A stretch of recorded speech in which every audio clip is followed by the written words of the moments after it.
Chat comes in. Hello, welcome to another Raw Ascension podcast. Today we're just holding the camera so I can let it go. And we are live, yes. We've figured out a way to go live without 50 subscribers, although we're fast approaching that maybe. And it means you'll be able to comment, and we should be able to see the comments. And today, what we're talking about is spiritual integrity. So what does spiritual integrity mean? Well, we'll get to that in a second. First of all, I'll introduce my lovely partner, divine counterpart, Witch, and everything else that she does in the human and spiritual and all the other realms. Welcome, Aida. How are you? Thank you. Hello, beautiful souls, and welcome. So I really love the aspect of today because having spiritual integrity is such a valuable and pivotal point in your journey. It's when we first receive our awakening, we feel like we've often been hit by a freight truck, right? Or a freight train for that matter.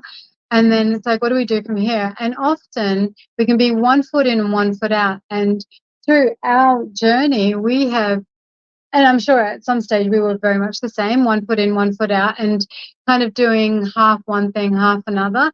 And at a certain point, when you really are wanting to ascend, and then you really step into coach, teacher, mentor arena with this Ascension Mastery Guide, or showing others the way and guiding others through their spiritual awakening and spiritual path, there is this element of integrity, which almost has become a dirty word in the spiritual industry. So we are brave enough to speak about it today and shine a light on this because it's something that we feel very passionately about.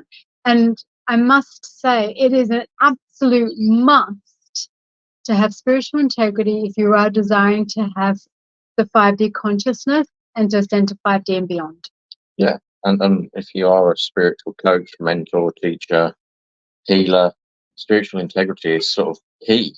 You know, I'll put in the comments, practice what you teach. Because if you're teaching, and trigger alert, this is going to trigger quite a lot of people who watch this. And this is our purpose. Our purpose is to make you go within, to look at self, to go, okay, there's areas that I need to work on. We always work on our areas. Anything that gets highlighted, that's the first thing we do, because we understand that if we're not practicing what we teach, that energy is going out, and anybody who just receives our teachings is just going to go, well, they're talking bullshit, because look at them or listen to them or look, yeah, it's inauthentic. So if you're trying to preach health as a healer, and health is mind, body, spirit, and you're obese or you're on drugs or you're doing those things or you're escaping through many different avenues, you're not authentic. I'm going to try and say inauthenticity there. Yeah, no. I don't even know if that's a word. Put in the comments if that's a word. It probably is. If not, we'll make it up further. Yeah. Anyway, we'll add it to the dictionary for ourselves. But it just means, like, you know, you can't claim to be knowing what health is if you just on the surface look unhealthy, or through social media you're purveying that you're out every 2 or 3 nights a week, drinking, smoking, whatever it is. And it's okay to do those things. That's your choice as an adult. You can go and choose those things. But this is the challenge that's happening right now out there in the spiritual industry, in the coaching industry. There's so many people out there now that will do a 3-day weekend or a 1-week course on some kind of modality, and then they think they can coach for life, but are not practicing anything that they're preaching to others. You can't get rid of guilt, fear, and all those things in one simple 5-yard step backwards, because you've got to continue to do the work. And if you claim that, oh, this will do it, and then you don't do any work afterwards, that's inauthentic. That's not congruent with how energy works. There's laws of the universe, and with not being congruent, and you're trying to teach people these things and you're not doing it yourself. I mean, I'll let Aida speak more on a saying around that, because that's her thing from one of her coaches. It's a challenge I'm noticing in the world right now. It's a challenge as a spiritual coach, teacher, mentor that I've been for well over a decade now. That it's almost like this. You get these pop-up coffee shops that are there for a week and pop back down again. You're getting pop-up coaches that think they know what they're doing, and then as soon as it gets tough or a couple of clients get a bit of feedback going, well, I need to come back because it didn't sort out, and you just end up wash, rinse, repeat, doing the same thing, it's clearly not working. I like to see somebody once for one thing, and then if they come again, it's for an evolution of that or a completely different thing. And this is a beautiful highlight or an area, because I'm really quite passionate about this, and it's full moon in Gemini right now, which is a fantastic time in illuminating our shadow and illuminating our communication styles and illuminating our authentic self, right? So this has really come up for us, and everyone is a mirror, right? So in doing this and shining this light on an aspect of ourselves, it's like, for us, we hold each other accountable. And I feel like this is... I was literally just thinking, that's why I chuckled. Our telepathy is getting great. Yeah, we hold each other accountable, but we do so with a great space of love. And even though we're coming across quite firmly in the context of being authentic, if that triggers you, then that's a beautiful mirror and you're absolutely welcome.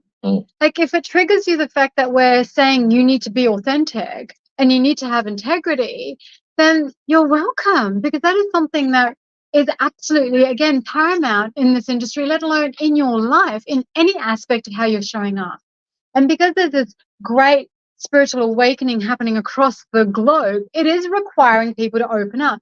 And yes, they are attending like workshops and courses, and they're seeing this light, and they're like, fantastic. And yes, I feel the drive to want to be able to be of service of other people. We have been doing this for long over a decade each. Yeah. And it's like, of course, you absolutely want to, but in doing so, you are absolutely required.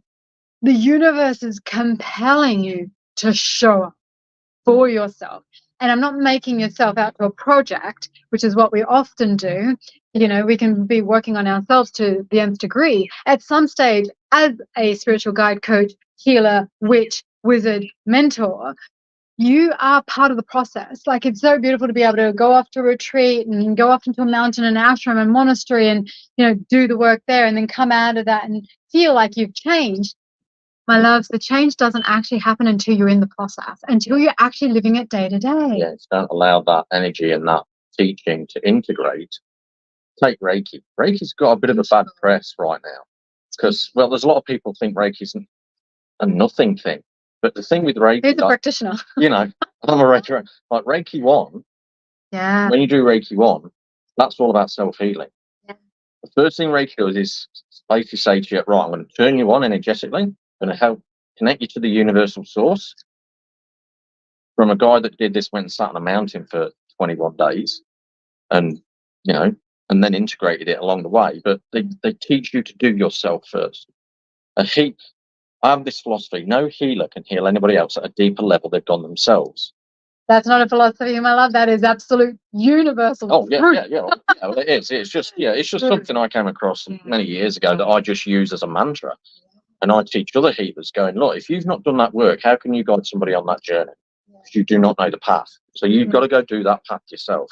If you're trying to teach someone how to be wealthy and you're not wealthy, or you haven't done the work, or you haven't done the work on the clearing the blocks, because you can still have cleared the blocks and not be wealthy yet, because divine timing's at play. Or your definition of success is different. Yeah. There's many intricacies to that. Like, if you've done you've done the wealth blocks, but a millionaire still triggers you, or you think people much more richer than you are evil or don't do good things. Yeah. There's still stuff there. There is still stuff there.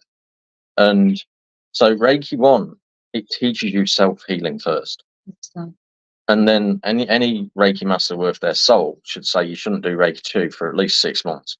Because you've got to give yourself time to, because the Reiki energy in general will start bringing your shit up to the surface.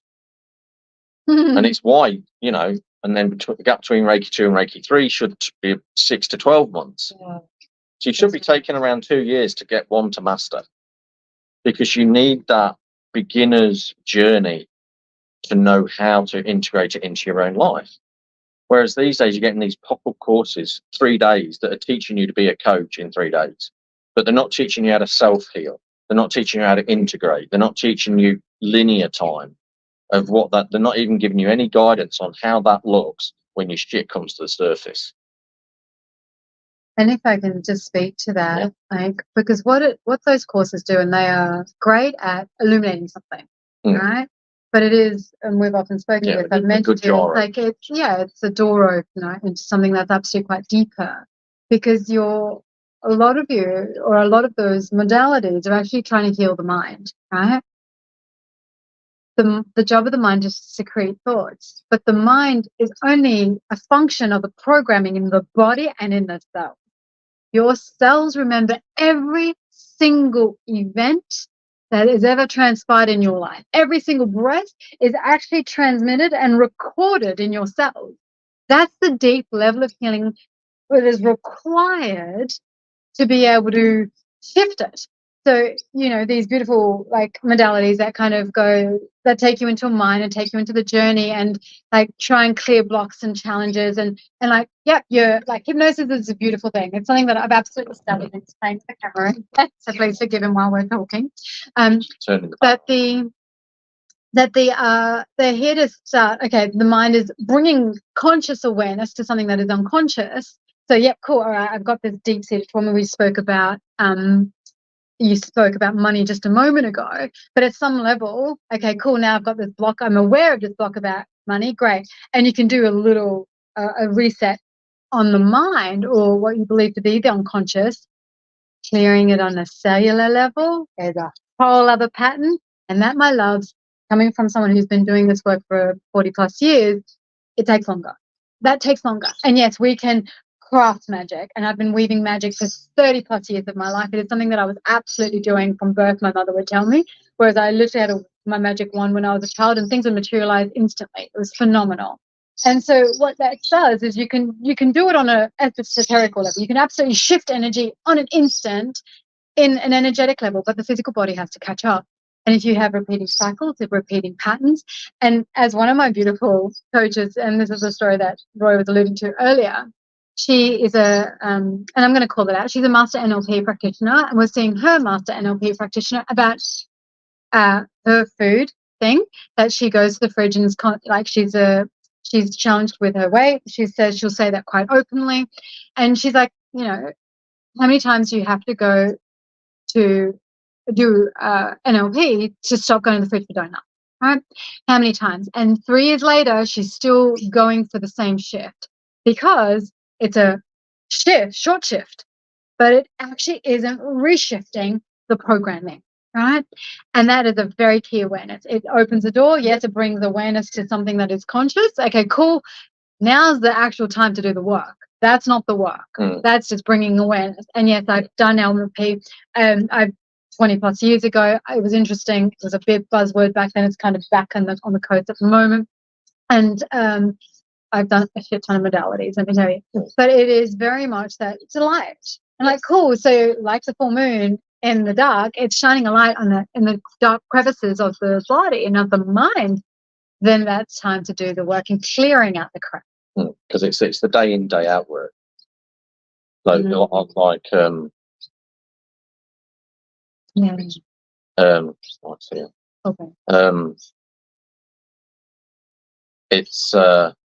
it's a door, as Ada said, it's a door opener. But the day in, day out work is where you actually go in the room, find out what's in the room, and stay in the room until that room is done, and then you walk out of it, you close that door, and then it's done. It no longer becomes a trigger for you. It's no longer an issue because you've moved beyond it, and then you go on to work on the next level of it or different aspects of your life. Basically, going back to what I coach said about how many times do you have to use NLP to stop going to the fridge for the donut. 3 years later. 3 years later, you're still using it. Then it's clearly not effective, and it's finding that. But to stop going to the fridge it's about creating a daily practice, which other modalities out there and other healers that work on an energetic level will give you the tools for the daily practice, and you're going to fall off that. You're going to Well, I teach habits. I mean, it may be a modality out there that I'm intuitively working with. Ultimately, I teach how to break habits, and I say, to break a habit, you've already got one running at 100%, and that's what you've got to shift. You've got to shift that 100% of energy going to one habit and transfer it gradually into another until the brain creates that neuroplasticity on a new channel that then that then tells the body what to do, which then creates your reality. So then instead of you getting that reflection back in this example of you craving that donut, you crave something different instead. And then all of a sudden that donut doesn't exist anymore. That's where you close the door. That's where you walk out the room and you go in another room and work on something else. And if NLP is that little door opener, that's fine. Anything's a useful tool when you use it for its purpose. A screwdriver is good for undoing and tightening screws. A hammer's not. Speaking as an ex-tradie, I know these things. I've tried it a few times. It does work sometimes, but to get the screw back out, you just got a whole heap of issues. Not quite the exact analogy, but you get what I mean. Habits are created from belief systems, and it's a fundamental belief system in the body that needs to shift, and I use that word very consciously, because also our trauma is a result of a belief system. It forms a belief system and pattern, right? And our emotions are a result of all of those experiences that we've had in our lifetime, because emotion is energy in motion. So what that means, it's the stored cellular, again, expression or experiences that can bring up emotional responses from us, right? And I love using this because when you're either about to jump off a cliff or having an orgasm, it's the absolute same physiological response. It's only your brain that's telling you one's terrifying, one's pleasurable. That's why the threshold between pleasure and pain is such a fine line. And that's why people delve into, and I've studied Tantra, so I'm aware of why people delve into BDSM and tantric practices, because of that fine line of pleasure and pain. Right? Experiencing again on a cellular level or embodied memory of what that response is for you. But this is the integrity part of our spiritual practice, is honoring what it is that we're showing up for. And what we're actually really under core of today is speaking your truth and also acting on what you're speaking. So, not that old parents and kids, right? Do as I say, not as I do. Right? Don't smoke because it's bad for you, but then you're out there puffing away. And that's often, parents, because they want the very best for their children, right? All caregivers want the very best for their caretakers, or their primary wards. But then there's an incongruent message there. So of course we're always fundamentally working on stuff. We're always constantly shifting the ascension, and we're often working for the collective and shifting energy and patterns and cycles so that it's an easier ride for you, my loves. But by no means can we do spiritual bypassing and just hand that over, which is what a lot of people do, try and do this with, I've got these shadow traits. I'm just going to go to one of those practitioners and get it cleared within a minute, and then I'm done, or in a session, and then I don't have to look at that shadow side or trait of me anymore. It doesn't work that way, because it's just, again, an eye-opener. Paint over the cracks in the walls, but the crack's still there. And they will come back up to the surface. Yeah, and then as soon as there's another little shift, that crack reappears very, very quickly. Because every habit that we have is interconnected with every other habit. They're all in one same body, one same energy system. They're all interconnected. So your belief around money is connected to your belief around relationships, which is connected to your belief around health. All these major pillars in your life all interact with each other. So if you think you can just shift something, as Aida said, with one wave of your hand, one switch of something, as soon as something shifts, it might be okay for a couple of months, but as soon as something shifts in one of the connected areas of your life, that crack reappears. So if you're out there searching for, there's something inside you telling me, right, this is at a tipping point. Oh, I need to shift my belief around money, or I need to shift my belief around self-worth, self-love, whatever it is. Do some research on the person that you're looking at going to see. Find out where they're at. I remember a famous person. I can't quite remember who it is, And he said, like, his parents had been divorced, and his dad wanted to give him advice about his marriage. He says, all due respect, Dad, but you don't know anything about a successful marriage because you've been divorced. I'll only take advice off experts, the ones that know what they're talking about. So I think in the end, he went and found a friend that had been married 20 years and said, how do you do it? How do you stay that long in a relationship? And this is the thing with all this very quick fix modalities out there. That's what it is. And that's what it creates. It creates a quick fix. So like when it breaks again, you quickly. At the end of the day, do you want a car that's constantly breaking down and you have to keep taking it to the mechanic, or do you want one that lasts ages and you never have to take it to a mechanic? Like, and that's true healing, is when you integrate. You don't technically heal it, you integrate the shadow into the light and use it for the positive good of your life. That's the truth. That's the true shift. It's alchemizing your shadow into such a way where you see the positivity of it, so you can call upon it at any time and it's not triggering you, it's empowering you. I said I did a podcast yesterday. I was interviewed in a podcast, and I spoke about that on there as well. Yeah. So there's many things out there. Do your research on your healers, on your coaches. Do your research. Look into the background, and if you can't find enough information, go with your gut instinct.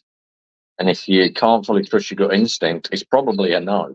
Because you've got to rely on your logical brain and your ability to research what they're doing.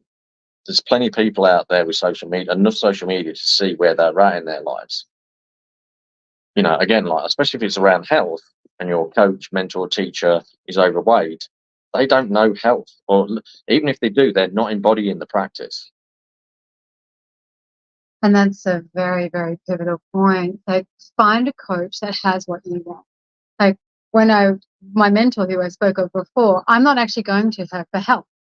Right? She's teaching me magic in magic realms and collapsing timelines, and she's reminding me of that power, because it's stuff that I used to do when I was little, and then just being reminded again because you work on different things. And then always like, what is she teaching you? I'm like, it's not what I'm needing from her.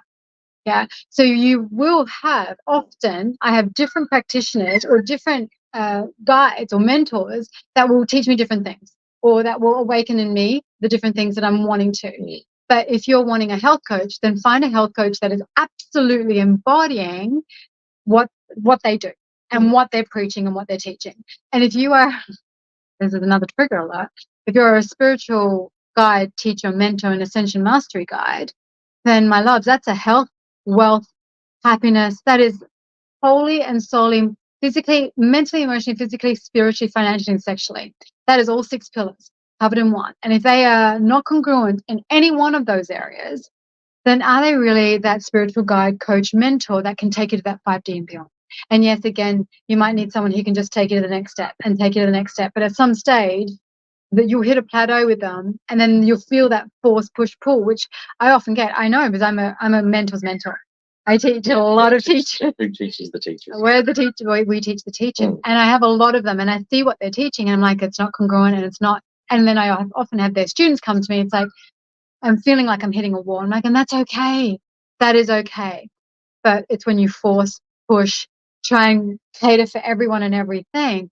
Find your craft, do it well, and honor that, and be honest and integrous. Or I don't think integritous is the word, but having absolute integrity and authenticity in your work. Be impeccable with your word. Not word, and yeah, be impeccable with your actions, and be impeccable with your spiritual practices and modalities. Like, and I am going to call it out and say should and need. They are a should and they are a need, especially if you are guiding people. And when we first started our awakening journey, we do want to be in and out. We want to be I've never was a partier. It was never my thing. I don't drink. I rarely drink, I should say. It was occasionally we will have a glass because it's fun. But like, I've never been one to excess. I've never smoked. I've never drunk. I've never been drunk. Like, it's just not my thing, because I've never felt that energy in my body. I've never wanted it to invite it in my body. And then, but I teach a lot of people who are still partying on the weekends and still wanting that party lifestyle, and then tipping into the spiritual energy. And then they're wanting to branch up because they can see how they've experienced how this has helped them in a certain area. And they're wanting to share that. And that's a beautiful energy of wanting to share. But then some stage, you're going to have to look at yourself in the mirror and go, shit, I'm going to have to give something up. Yeah. Because once you're awake, you can't go back to sleep. No, it's a one way street. Once you see, you can't unsee. Yeah, it's awakening. But you can get lazy. Yeah. Like, it's just like Aida. Yeah, look, growing up in my early teens and early 20s, I used to go down I used to go and have a few beers every Saturday and Sunday, have a couple of beers after football before, on a Saturday night. And after football, because that was just the culture I was in, playing Saturday and Sunday league football. That's what you do. You play football, you have a beer and a sausage and things like that. But as my life grew and I got a little bit older, the drinking stopped because my life evolved into different ways. The martial arts, I got so fit that drinking just couldn't be a thing. Yeah. And then I became a dad, and then it's just like, well, I wanted to be like my parents. My parents weren't drinkers. My mum didn't drink, and my dad just had a couple of beers on a Sunday afternoon because he had worked hard all week. And as I said to him, he deserved those 2 beers. And that's all he ever had, 2 beers. He deserved those 2 beers just to relax and chill. Brown and mild, that's what he had. I never liked it, but brown and mild, because it was of that generation, that was a thing. Point being is they were my mentors, coaches and teachers around responsible drinking. And then I did the same with my son. And I remember once, not that long ago, I was out somewhere in public with somebody else, and I said about, I had a glass of wine last night, and my son was with me, and he went, since when do you drink? Yeah. And I went, well, I do these days. I've just sort of evolved just to have a night, a glass of wine with a meal or a beer or, for a little bit of enjoyment rather than to escape, to excess, just because it's the thing that all my mates are doing. I'm in full control and full control of choice of whether I have a beer or a wine or a vodka or a whiskey, whichever it is. In that moment, I make that conscious choice. But if at any moment my body says not tonight, then I've got to honour that. Otherwise, I am straight away not practicing what I teach. Straight away, I'm incongruent, I'm inauthentic. And I will know that. My body will know that. And then the next time I have a client and I'm talking about how to break these habits, this little voice goes, well, like 2 Saturdays ago when you didn't listen, how can you teach them until you just remind yourself? Or I'm honest with that client and I say, well, actually 2 weeks ago, this is what I did and this is what happened. And this was the voice that comes, which then it probably happened that way. So I could then teach that client and remind myself. So we both get a teaching. And this is the beautiful journey of the human experience as a spiritual being, right? Because the aspect of that is we can go full spiritual. And then there's this whole other energy of, well, I'm a spiritual person. And then there's the separation. And then there's the judgment. And then there's you can't do this as a spiritual person. You're not allowed to drink. You're not allowed to smoke. You're not allowed to, you've got to be living off the land and not owning any material. And we're saying this because we've encountered it, right?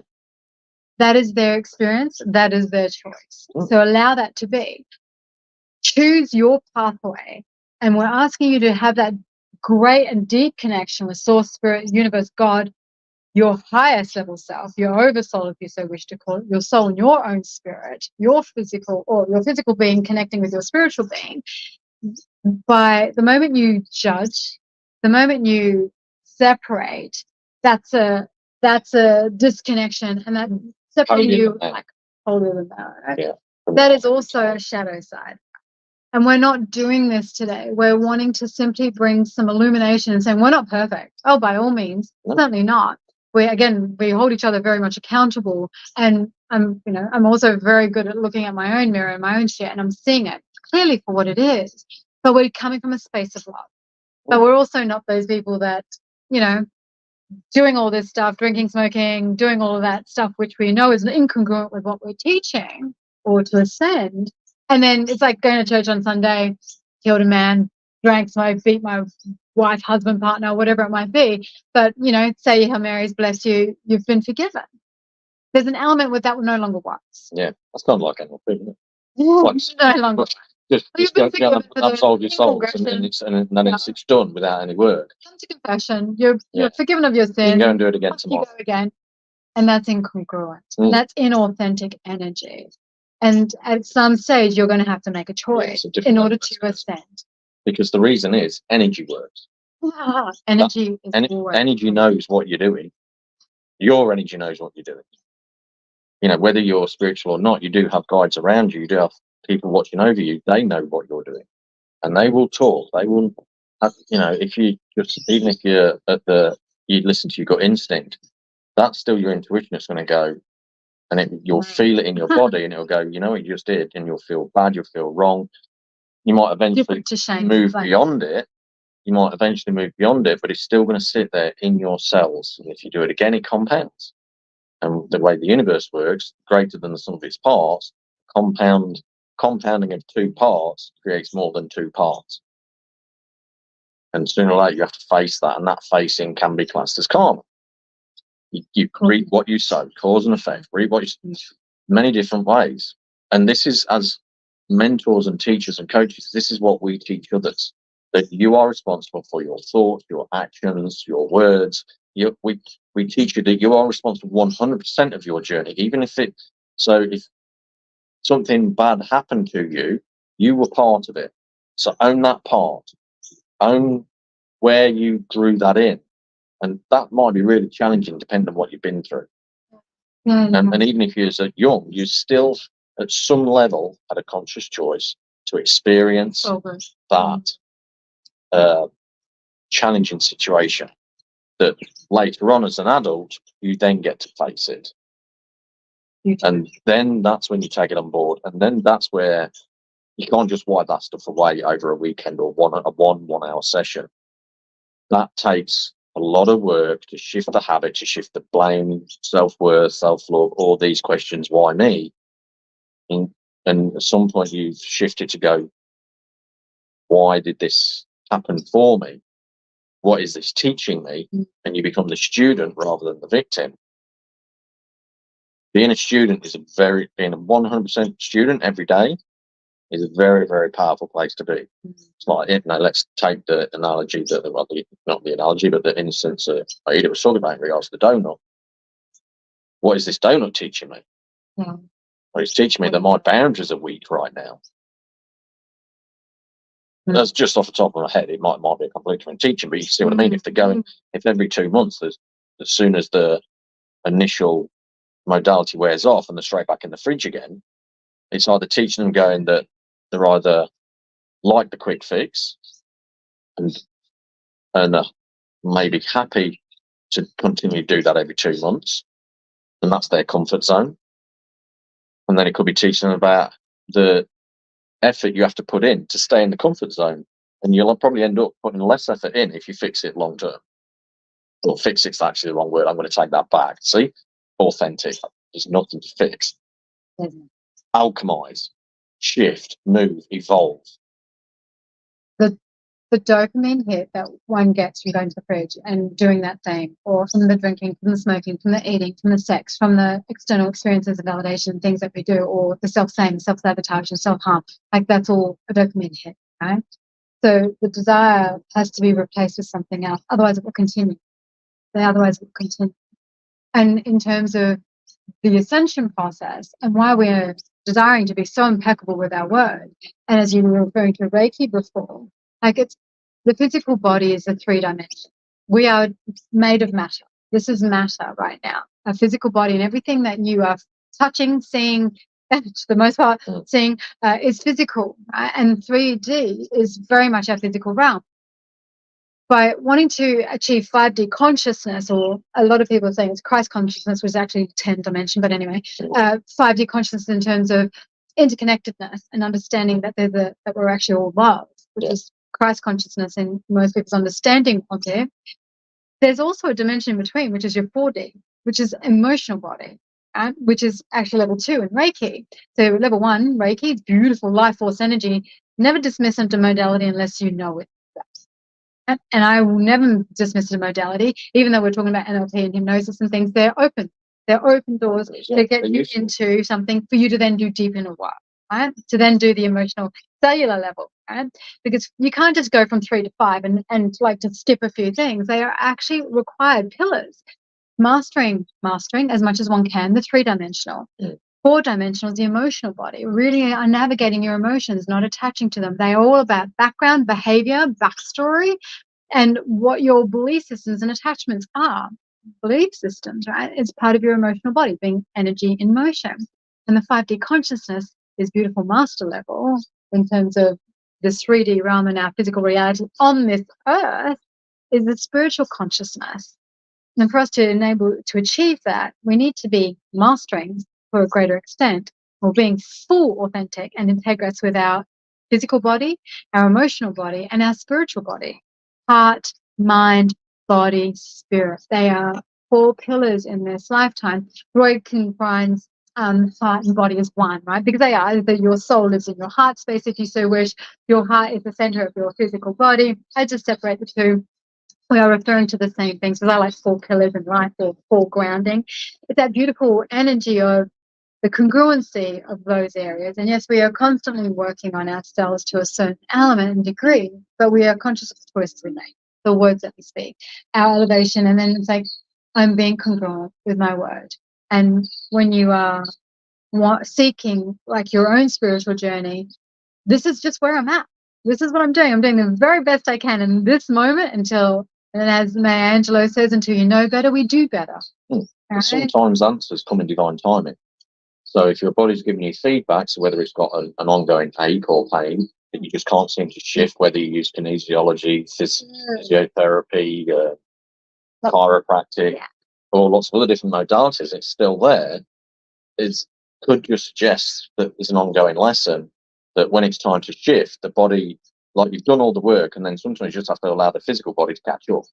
Yeah. And sometimes it's that simple, that you've actually done the work and it's just taken divine timing, because the lesson, a spiritual lesson that you've chosen to come down with, tends to last from point A to point B. If you do all the clearing between those points, it's still going to continue. And again, it's about listening to our intuition on that, going into the 4D, going into the emotional body, saying, okay, what's the lesson here? What is this teaching me? Because if I can't shift the physical body, then there's something higher. There's something deeper. There's something else to look at.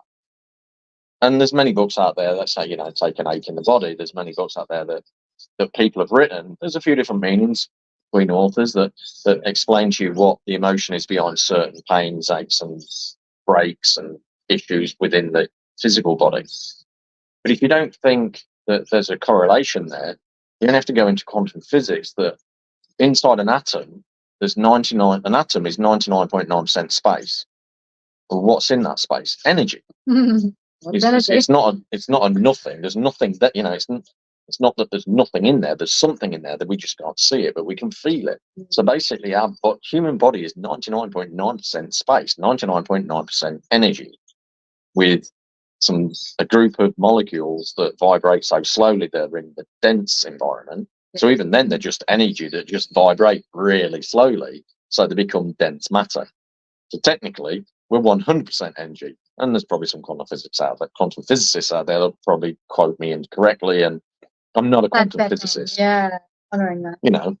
But that's just a rough estimation that we're energy, and it's energy that rules our body. So if and our words are energy, if we're coaching and speaking and saying, well, I'm going to teach you this, and yet your physical dense body, that's the feedback system, is saying that you're not practicing that, what you speak will not be authentic. And it'll only resonate with people who are also escaping at the level you're escaping. And as you said before, we can only teach or share a level that we've experienced ourselves.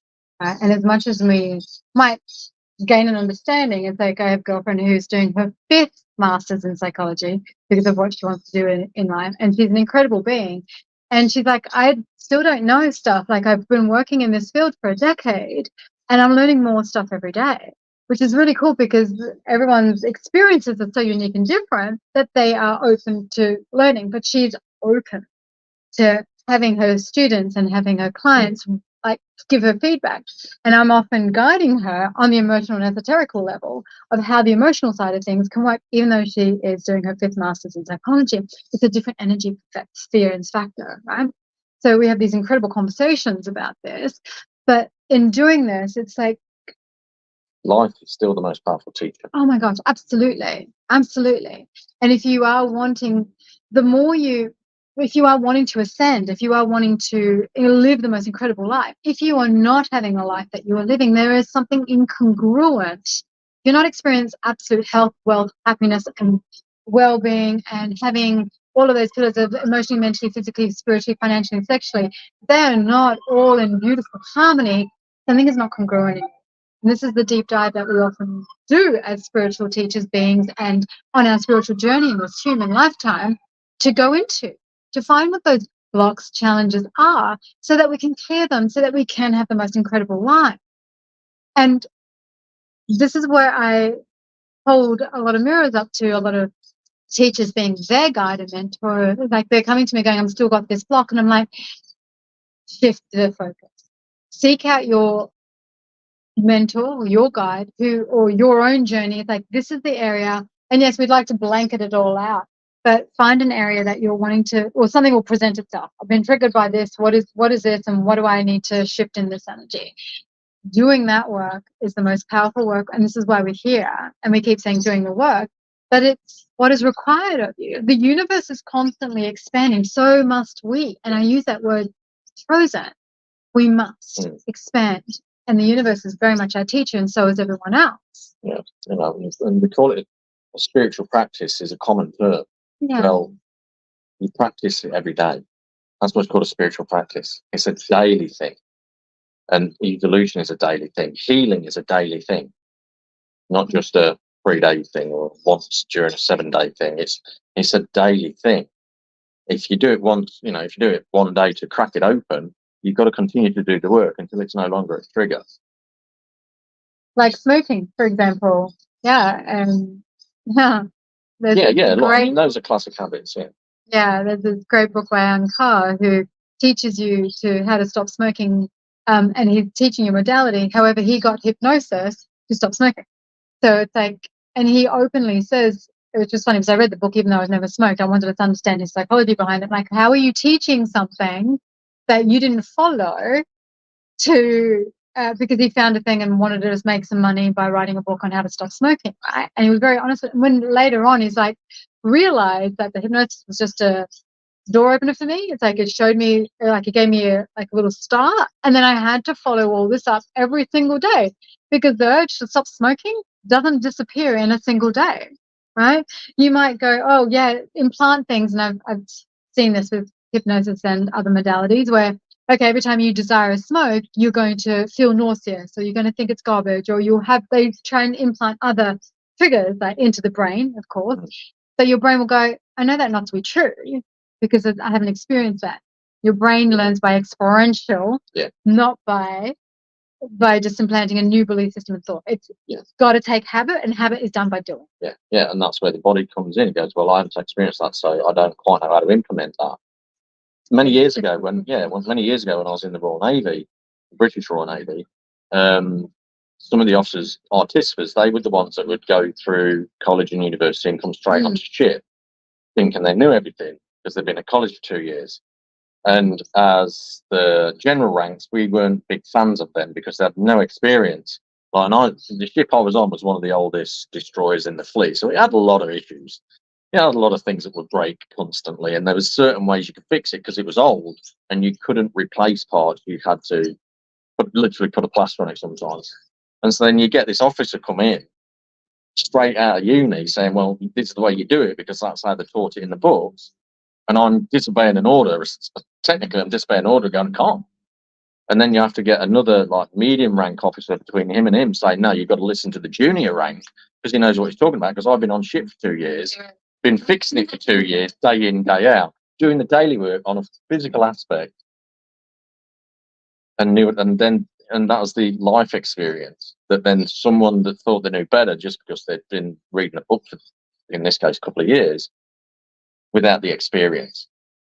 And that's just a classic analogy. If you haven't had the experience, you can have a gist of it to a certain degree, but your body doesn't know it. Your body hasn't had that feeling, that dense third dimensional feeling of that thing. Because emotions create that feeling. It's energy in motion. It creates a feeling. Mm. We know things that upset us that have made us cry in the past. As every adult has something that remember back when they were 7 that still triggers them today. That might not be a massive thing, but every now and again it just crops up and go, remember that? And you're like, oh, I don't know.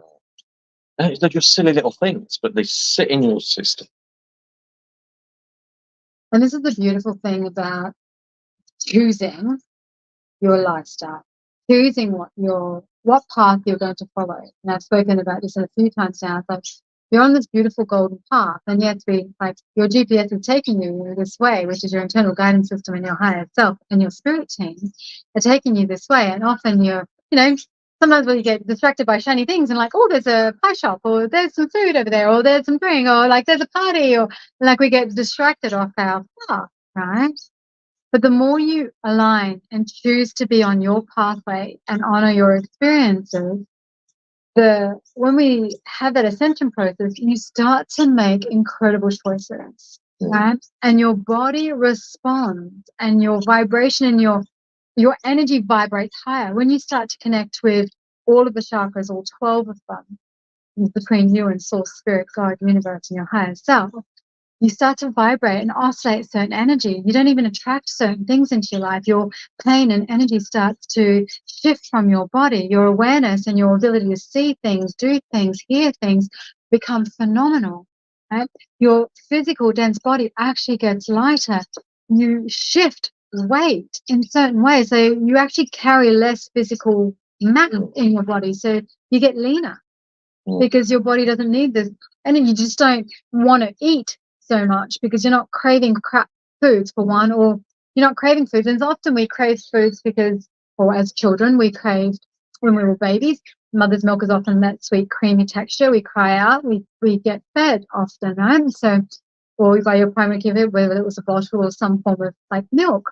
So then we have that sensory. So then we need to shift that as we get older. So otherwise emotional eating becomes a pattern, right? But then when we start to choose and see what it is, what it truly is, it's like, I don't need that thing in my life anymore. I'm choosing to, and you start to declutter. Yeah. You start to clear out crap that you just don't need because you don't need material possessions. Yes, there is nothing wrong with having a wonderful house, car, home, partnership, some material things if that's your choice through life. I'm not doing it from I'm spiritual, so I'm not having these things. We're allowed to have a good one. We're allowed to have good things. But the ascension process does make you want to, at a certain level, clear out all that crap. And you attract things that actually help you be more of service. And you start to open and feel light, and people vibrate to you at a level that are like oscillating, because you're oscillating at a level that is so powerful, so light, so high. People are attracted to that light. And then they want some of this, and they also want to then share it. But they're honoring where you're at, starting from where you're at, and being congruent and authentic with that, having the integrity to share that and be embodying the embodiment process. Yeah. Is the integral part. Yeah. So to summarise, this is where we'll start to end it because we've got rain coming in. It'll just make it a bit loud because we're under a tin roof. If you feel like you've got some healing to do, which we all have at some level, take your time to find a healer, a coach, a teacher who's embodying their practice. That has what you want. But not just because of socials, right? Because the socials are full of like lies. Yeah, but I'm pretending I'm here when I'm not. Yeah, maybe just ring them up and ask some questions. And if they don't want to tell you, how did you do that? Yeah. How long did it take? What process did you? What's your daily practices? What's your daily practices? That's always a good area. If they're a medium, ask them who their gatekeepers are. If they don't know, they can't see them. Don't be afraid to ask. Because these little things. Yeah. Well, there's all these little things. You know, you can have a 10-minute conversation with them if they truly embody their practice. Probably to a detriment of them, they'll happily show you. They'll happily give you information for an hour. The good ones will go, look, you've got 10 minutes. Yeah. That they've learned to stick that. Go, look, I'm having a chat, right, and they'll shut that conversation down. Don't take it personally. It's just them having boundaries around their business, because that's how they make a living. They don't, if you're good at something, don't give it away for free. And there is a universal law around that as well. So yeah, quickly, getting sidetracked by the shiny things. Do your research. Do your research, and you can even go by looks. If they don't look healthy, don't go and see them. Be impeccable with your word, and like for your own spiritual practice, do what you can the way you're at, and then when you know better, do better. Right? Yeah. And just be compassionate and loving with yourself, and then respecting that others are on their journey too, but having some beautiful boundaries around that and what you hold to. Yeah. And if you're looking for somebody to help you with your children and they don't have children, they're not the right person. I will never give advice on parenting because I'm not a parent. Yeah. Yeah, I know that. I can see it from a perspective and I can help hold space. But yeah, you come from a higher emotional perspective, which is dealing with the person on that level in regards to parenting techniques and helping parents deal with. No idea. Not embodied it because that's never a parent. That's a very easy example, and you can easily use that as a template and apply it. So like if you want to go and see someone to stop smoking and they've never smoked, or they've never broken a habit, because I've never really smoked, but I know how to break habits and I know the process, so I just use that process successfully. Yeah, exactly. So there we'll leave it. Hopefully, as you watch this, if it triggers you, great. This is what we're here to do. We're here to help you look within again. And we're also here to hold you accountable and hold your hand through the process. Yeah. As we do for each other and we do for ourselves. So we're not here to just go. Yeah. So if you like what we're saying, please reach out. We're here to be of service. We're here to help people evolve and move beyond blocks, challenges, those things, whatever words you use. Yeah. And we want the best for you because we want the best for ourselves. And the planet. Well, thanks very much for watching. We appreciate you. Next time we'll let you know that we're going to do it this time, so you can watch live. Much love, blessings. Bye bye.